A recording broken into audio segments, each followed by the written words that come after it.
ನಿಮಗೆ ಏನಾಯಿತು ಅಂತೇಳಿ ನಿಮ್ಮ ಅನಿಸಿಕೆಯನ್ನು ಇಲ್ಲಿ ಹಂಚ್ಕೊಳ್ಳಿ, ಜೋರಾಗಿ. ನಮಸ್ಕಾರ. ನಾನು ಇಲ್ಲಿ ಬರೋದಕ್ಕಿಂತ ಮುಂಚೆ ಎಸ್ಕಾಮ್ ಅಂದರೆ ಕೆಪಿಟಿಸಲ್ ಅಂಡರ್ ಎಂಪ್ಲಾಯ್ ಆಗಿದ್ದೆ. ಅದು ಎಂಪ್ಲಾಯ್ ಅಂದರೆ ಎಲೆಕ್ಟ್ರಿಕಲ್ ವರ್ಕ್ ಅಂದರೆ ಫೀಲ್ಡ್ ವರ್ಕ್ ಆಗಿತ್ತು. ಹಾಗೆ ನಾನು ಹಾಕುವುದು ಮತ್ತು ಲೈನ್ ಸರಿಪಡಿಸುವುದು ಆ ಥರ ಕೆಲಸ. ಇದಾದಮೇಲೆ ನಾನು ಒಂದು ದಿವಸ ಕೆಲಸ ಮಾಡ್ತಾ ಹೀಗೆ ಹೋಗ್ತಾ ಇರಬೇಕಾದ್ರೆ ಬೈಕ್ ಆಕ್ಸಿಡೆಂಟ್ ಆಯಿತು. ಬೈಕ್ ಆಕ್ಸಿಡೆಂಟಲ್ಲಿ ನನಗೆ ಸ್ಪೈನಲ್ ಕಾರ್ಡ್ ಇಂಜುರಿ ಆಯಿತು. ಸ್ಪೈನಲ್ ಕಾರ್ಡ್ ಇಂಜುರಿ ಆಗಿ ಸುಮಾರು ನಾನು 1 ವರ್ಷ 1 ತಿಂಗಳು ಮನೆಯಲ್ಲೇ 4 ಗೋಡೆಗಳ ಮಧ್ಯೆ ಇದ್ದೆ. ಯಾರ ಜೊತೆನೂ ಮಾತಾಡ್ತಿರ್ತಿಲ್ಲ ಮತ್ತು ಯಾರ ಫೋನು ಪಿಕ್ ಮಾಡ್ತಾ ಇರಲಿಲ್ಲ. Phone completely ಸೈಲೆಂಟ್ನಲ್ಲಿಟ್ಟಿದೆ.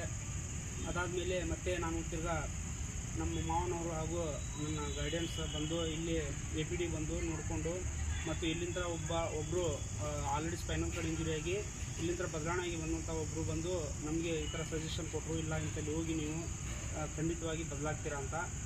ಅವರ ಮಾತನ್ನು ಕೇಳಿಕೊಂಡು ನಾನು ಮನಸ್ಸಿನಿಂದ ಬೆಂಗಳೂರಿಗೆ ಬಂದೆ. ನಮ್ಮ ಮಾವನವರು ಮತ್ತು ಎಲ್ಲರೂ ಕರ್ಕೊಂಡು ಬಂದರು. ಬಂದಾಗ ಸ್ಟಾರ್ಟಿಂಗಲ್ಲಿ ನಾನು ಇಲ್ಲಿ ಎಲ್ಲ ನೋಡಿಕೊಂಡು, ಇಲ್ಲ ನಾನು ಇರೋಲ್ಲ, ಮನೆ ಬಿಟ್ಟಿರಲ್ಲ ಇರೋಲ್ಲ, ನಾನು ಇದ್ದಷ್ಟು ದಿವಸ ಮನೆಯಲ್ಲೇ ಇರ್ತೀನಿ, ಬೇಡ ಅಂತ ಹೇಳಿದೆ. ಆದರೆ ನಮ್ಮ ಮಾವನವರು ಒಂದು ಕಂಡೀಷನ್ ಹಾಕಿದರು, ನೀನು ಕೇವಲ ಇಲ್ಲಿ 3 ದಿವಸ ಇರು, ಮತ್ತು ಇಲ್ಲಿ ಸ್ಟಾಫ್ನವರು ಹೇಳಿದರು, ನಿಮಗೆ ಇಷ್ಟ ಆದರೆ ಇರು, ಬೇಕಾದರೆ 3 ದಿವಸ ಇಟ್ಕೊಂಡು ಇಲ್ಲಿ ಹೋಗ್ಬೋದು ಅಂತ ಅಂದರು.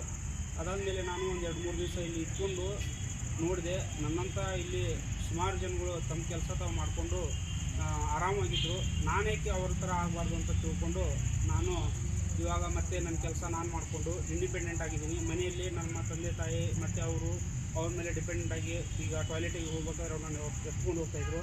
ಆದರೆ ಇವಾಗ ಹಾಗಿಲ್ಲ. ನನ್ನ ವೀಲ್ ಚೇರ್ ನಾನೇ ತೊಳ್ಕೊಂಡು ನಾನೇ ಶಿಫ್ಟ್ ಆಗಿ ನನ್ನ ಪಾಡಿಗೆ ನನ್ನ ಕೆಲಸ ನಾನು ಮಾಡ್ಕೋತೀನಿ, ನಾನೇ ಜಳಕ ಮಾಡ್ಕೋತೀನಿ ಈ ತರಹ.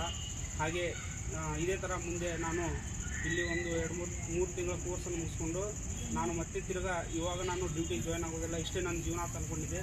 ಬಟ್ ಇವಾಗ ನಾನು ಮತ್ತೆ ಮರಳಿ ಹೋಗಿ ಡ್ಯೂಟಿ ಜಾಯ್ನ್ ಆಗಿ ಸ್ಪೈನಲ್ ಕೂಡ ಇಂಜುರಿ ಆದರೂ ಸಹಿತ ನಾವು ಕೆಲಸ ಮಾಡ್ಬೋದು ಮತ್ತು ನಾವು ಈ ಥರ ಬೆಳಿಬೋದು ಅಂತ ತಿಳಿಸ್ಕೊಟ್ಟಂಥ APDಗೆ ಹಾಗೂ ಇಲ್ಲಿರುವಂಥ ಸ್ಟಾಫ್ಗೆ ನಾನು ಧನ್ಯವಾದ ಹೇಳಲು ಬಯಸ್ತೇನೆ.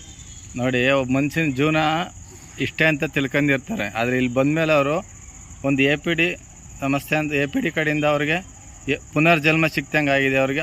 ಇವಾಗ ಅವ್ರ ಬಾಯಿಂದಲೇ ನಾನು ಕೆಲಸ ಮಾಡಬೇಕು ಅಂತೇಳಿ ಇವಾಗ ಅವ್ರ ಬಾಯಿಂದಲೇ ಹೇಳ್ತಾ ಇದ್ದಾರೆ. ನಾನು ಅದರಿಂದ ದಯವಿಟ್ಟು ಸ್ಪೈನಲ್ ಕಾರ್ಡ್ ಇಂಜರಿಯರು ಯಾರ್ಯಾರು ನಿಮಗೆ ಸ್ಪೈನಲ್ ಕಾರ್ಡ್ ಇಂಜರಿ ಆಯ್ತು ಅನ್ನೋ ಏನು ಯತ್ನೆ ಮಾಡಬೇಡಿ, ಬನ್ನಿ ಈ ಥರ ಬದಲಾವಣೆ ಮಾಡೋಣ. ನಾವೊಂದು ಬದಲಾವಣೆ ಮಾಡ್ಕೊಂಡು ನಾವು ಮತ್ತೆ ಪುನರ್ಜನ್ಮವಾಗಿ ಇಲ್ಲಿ ಒಂದು ಪುನರ್ ಲೈಫ್ ಸಿಗುತ್ತೆ ಅಂತೇಳಿ ನಾನು ಹೇಳೋಕ್ಕೆ ಇಷ್ಟಪಡ್ತೀನಿ.